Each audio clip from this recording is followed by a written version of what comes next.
जय हिंद। स्वागत है आपका हमारे इस YouTube चैनल टेक्निकल गुरुकुल विद्या में। दोस्तों, हम जैसा कि पीछे मैंने 2 वीडियो डाल चुके हैं इससे पहले, पहला और दूसरा। पहले में हमने देखा था कि इंटीग्रल्स क्या होते हैं और कितने भाग के होते हैं, और इस वाले जो इससे पहले वीडियो था उसमें मैंने कुछ महत्वपूर्ण फार्मूले को देखा था, और आज हम उसके आगे देखेंगे कि इस समाकलन के कुछ गुण होते हैं जो दिए गए फलन पे फॉलो होते हैं, यानी उनकी संक्रिया को देखना है। तो अनिश्चित समाकलन के कुछ गुणधर्म देखते हैं। अनिश्चित समाकलन के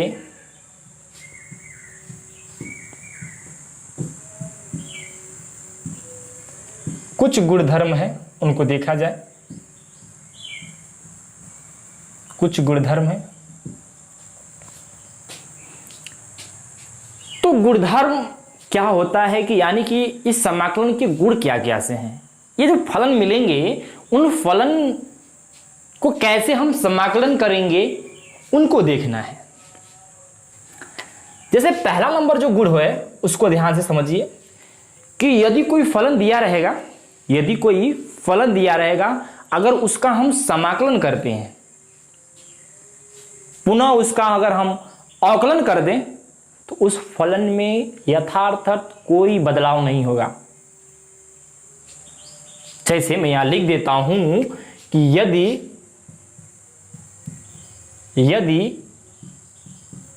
किसी फलन का समाकलन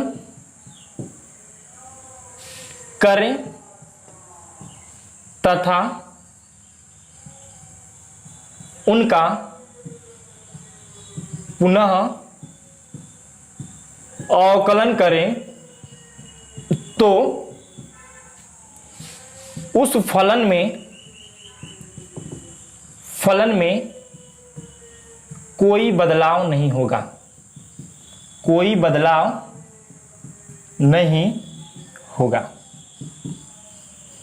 यानी कि गुणधर्म में हमको यह देखना है, अनिश्चित समाकलन के गुणधर्म में, कि यदि हम किसी फलन का समाकलन करें और समाकलन करने के बाद पुनः उसका हम अवकलन करें, तो उस फलन में कोई बदलाव नहीं होगा। जैसे मान लीजिए कि कोई अगर हमारा fx फलन है, अगर मैं इसका समाकलन करता हूं x के सापेक्ष, तो हमारा आ जाएगा स्मॉल fx, मान लीजिए कोई आएगा प्लस में c, यह होगा। ठीक है, मैंने ये हमारा कोई फलन है, मान लीजिए कोई फलन है, मैंने इसका अगर समाकलन किया तो यह प्राप्त हुआ। अगर मैंने पुनः उसका अवकलन कर देंगे, यानी मैं पुनः इसका अगर अवकलन कर दूंगा, स्मॉल fx का पुनः अवकलन कर दूंगा डी बाई डी एक्स, तो क्या होगा? पुनः आपको वही फलन जिसका आप अवकलन समाकलन किए थे वही आपको मिल जाएगा। यानी कि पहला गुणधर्म आपको यही कह रहा है। ठीक है, पहला फलन आपका, पहला जो गुणधर्म है यही कह रहा है कि यदि किसी फलन का अगर समाकलन करें तथा उनका पुनः अवकलन करें, तो उस फलन में कोई बदलाव नहीं होगा, जैसा कि आप देख सकते हैं यहां पे। ठीक है, तो जो दूसरा हमारा जो गुणधर्म है वह यह कह रहा है, यदि एक अनिश्चित समाकलन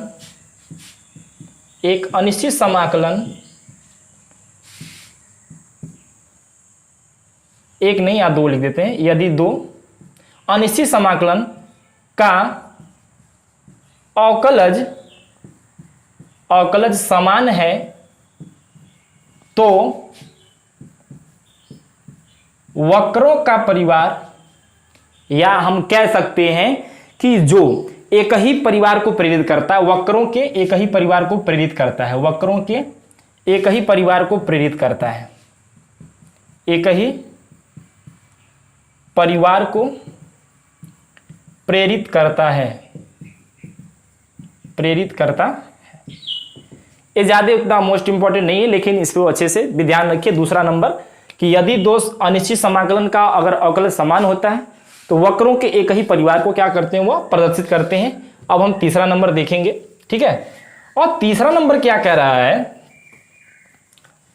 कि एक अचर है, एक क्या हमारा है, अचर है। तीसरा नंबर, एक अचर और फलन का समाकलन, एक अचर और फलन, फलन यहां लिख देता हूं के गुणनफल, गुणनफल का समाकलन, गुणनफल का समाकलन, समाकलन जो होगा वह अचर और फलन के समाकलन, फलन के समाकलन के गुणनफल के बराबर होगा, ठीक है। इसको ध्यान समझिए। एक अचर और फलन के गुणनफल का जो समाकलन होगा वह अचर और फलन के समाकलन के गुणनफल के क्या होगा, बराबर होगा। आइए थोड़ा सा इसको समझते हैं बेसिक से। मान लेते हैं कि कोई हमारा अचर के है और कोई फलन हमारा मान लेते हैं कैपिटल एफ एक्स है, ठीक है। इसका यहां पे गुणनफल है, इसका समाकलन, यही ना। इसका समाकलन जो होगा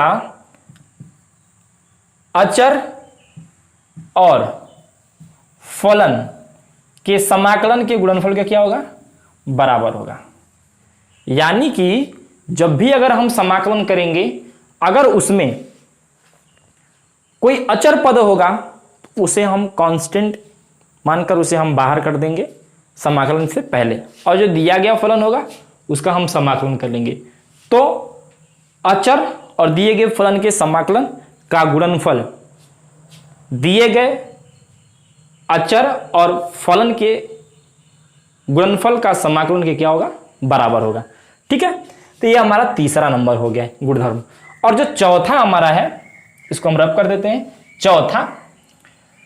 चौथा जो है हमारा कि यदि दो फलनों का योगफल, यदि दो फलनों का योगफल और उसका अंतर योगफल के रूप में होगा और उसके अंतर के रूप में होगा, तो उनका जो समाकलन होगा फलन के अलग अलग समाकलनों के योग के क्या होगा, वह बराबर होगा, और उस फलन के अलग अलग समाकलन के अंतर के बराबर होगा, ठीक है।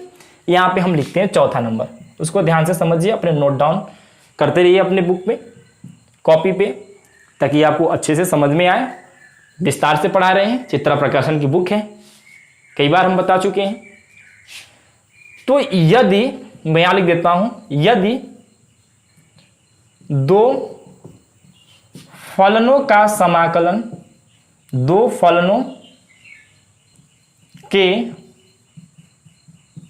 योगफल का, योगफल कहेंगे या योग कहेंगे, योगफल मतलब जोड़ देंगे तो जो प्राप्त होगा वह योगफल होगा हमारा, ठीक है। यानी हम कह सकते हैं योग अथवा अंतर,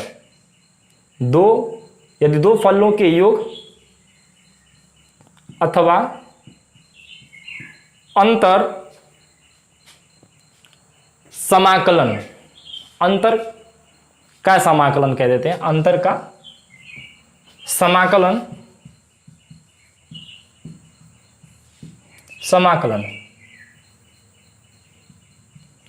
अलग अलग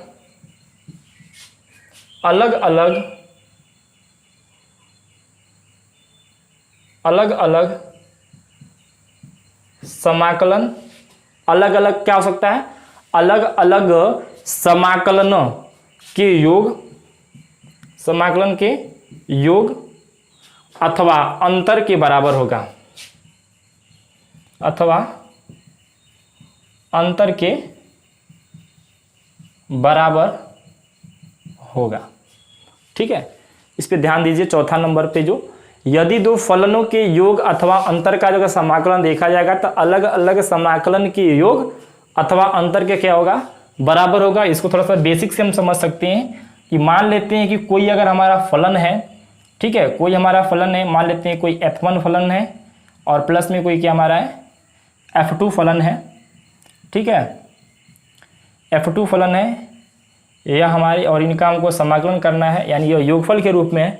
तो हम कह सकते हैं कि अलग अलग यानी f1 का समाकलन अलग और प्लस f2 का समाकलन अलग क्या होगा, बराबर होगा। ठीक है, समाकलन के योग कि क्या होगा, बराबर होगा। और अंतर पे देख लेते हैं। सेम इसी प्रकार से हम कह सकते हैं कि मान लीजिए कोई f1 है और यहाँ अंतर का चिन्ह लगा देते हैं। दो फलन है, ये अंतर है x के सापेक्ष जिसका अवकलन करना है, तो इसके अलग अलग यानी कि f1 x dx और माइनस में f2 x dx, यानी कि अगर इस रूप में रहेंगे, ठीक है, अगर योगफल के रूप में रहेंगे, दो फलन हो या तीन फलन हो या चार फलन हो, अगर योगफल के रूप में है तो उनको हम अलग अलग करके हम उनका समाकलन कर सकते हैं। और अगर घटाने के रूप में हो, अंतर के रूप में हो, तब भी अगर दो या दो से अधिक फलन है तो इस प्रकार से हम आगे तक लिख सकते हैं। ठीक है, तो अब इतनी बात अगर आपको समझ में आ गई होगी तो अब हम आगे चलते हैं। अब हम कुछ प्रश्न पे चलेंगे, ठीक है, कुछ एग्जाम्पल्स पे आपको बताएंगे, फिर इससे संबंधित जो आपके प्रश्नावली के जो चैप्टर जो भी सवाल हैं उनको हम देखेंगे। अब इसको भली भांति से अच्छे से इसका आप नोट्स बनाएं और अध्ययन। तो आइए अब हम जानते हैं कि जो किस प्रकार से इन प्रश्नों को हम सॉल्व करेंगे। जैसे प्रश्न दिया गया है कि निरीक्षण विधि का उपयोग करते हुए दिए गए फलनों का प्रति अवकलज ज्ञात करना, यानी कोई फलन दिया रहेगा और उस फलन का हमको निरीक्षण विधि से उनका हमको प्रति अवकलज किस प्रकार से ज्ञात करना है, इसे हम जानेंगे। ठीक है, तो जैसे पहला प्रश्न दिया गया हमारा कि cos 2x, क्या दिया गया है, cos 2x का हमको निरीक्षण विधि से प्राप्त करना है प्रति अवकलज। देखो, इसको ज्ञात करने से पहले आप ध्यान दीजिएगा मेरी बातों पे कि अगर कोई फलन दिया गया रहता उसका अगर हम निरीक्षण विधि से प्रति अवकलज ज्ञात करते हैं तो क्या करते हैं, जो प्रश्न दिया रहता है, ठीक है, जो प्रश्न दिया रहता है उस पर ध्यान देते हैं। यानी कि दिए गए फलन, हम ऐसा फलन ज्ञात करते हैं, हम कुछ ऐसा फलन ज्ञात करते हैं जो दिए गए फलन का अवकलज हो। समझे ना बात को, यानी कि मैं कोई एक ऐसा फलन ज्ञात करूंगा कि जो दिए गए जो यह प्रश्न है ना, यह जो है इसका वह अवकलज हो, यह अवकलज हो। ठीक है, यानी आपको बात नहीं समझ में आ रही है तो हम इसको अच्छे से हम बता दे रहे हैं कि हम एक ऐसा फलन ज्ञात करेंगे। हम देखो यहां लिख देता हूं थोड़ा सा, ठीक है। पहला प्रश्न सॉल्व कर रहे हैं कि हम एक ऐसा फलन ज्ञात करेंगे जो या जिसका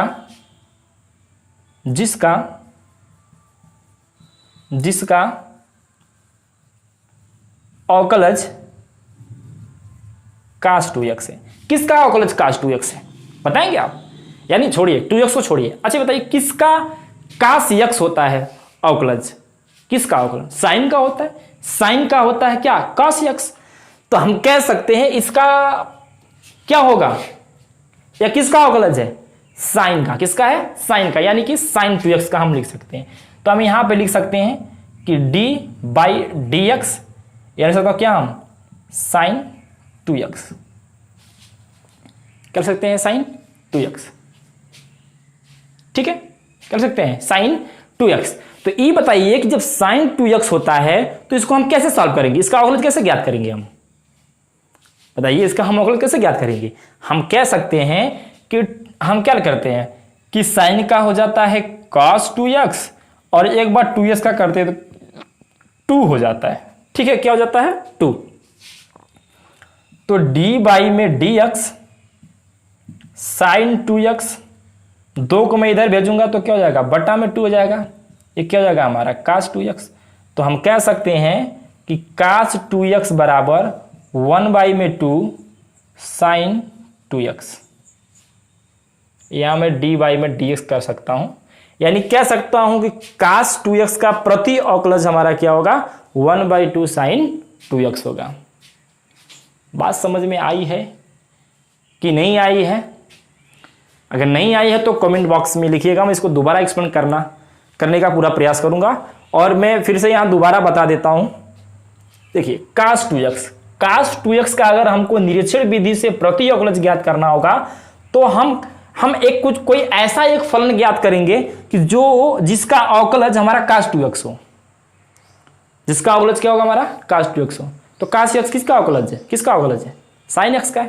तो अगर उसके साथ 2x लगाया तो आप 2x लगा दो, sin 2x का तो sin 2x का। जब sin 2x का हम अगर अवकलन करेंगे तो cos 2x होगा और 2x का करेंगे तो सिर्फ 2 होगा, x का 1 हो जाता है। अब इस 2 को मैं इधर भेज दूंगा तो इसके गुणे रूप में होगा। तो cos 2x के बराबर हो गया d/dx 1/2 sin 2x के बराबर हो गया। तो कह सकते हैं कि cos 2x का प्रति अवकलज क्या होगा हमारा, लिख सकते हैं कि cos x का प्रति अवकलज क्या होगा हमारा 1/2 sin 2x। ठीक है, आइए हम थोड़ा सा दूसरे वाले प्रश्न पे ध्यान देते हैं। ठीक है, तो यहां भी अगर देखेंगे कि हम एक ऐसा फलन ज्ञात करेंगे जिसका अवकलज हमारा क्या होगा 3x² होगा। तो क्या करेंगे, हम ये लिख सकते हैं कि हम एक ऐसा फलन ज्ञात करेंगे जिसका अवकलज 3x² तथा 4x की पावर 3 होगा। किसका हो सकता है? यानी भाई आप जानते हैं कि x के पावर 3 रहा होगा तो अभी तो 3 पहले आया, 3 में से घटा तो 3x² हुआ और क्या हो जाएगा हमारा x के पावर 4 है। तो आप इसको क्या करेंगे डिफरेंशियल करेंगे इसकी x के पावर 3 बाई में dx और प्लस में x के पावर 4, इसका हम अलग करेंगे, है कि नहीं करेंगे? तो हम कह सकते हैं अतः 3x² तथा 4x² पावर 3, यहां पे प्लस कर देता हूं, का प्रति अवकलज x के पावर 3 प्लस में x के पावर 4 है कि नहीं? कितनी आसान है।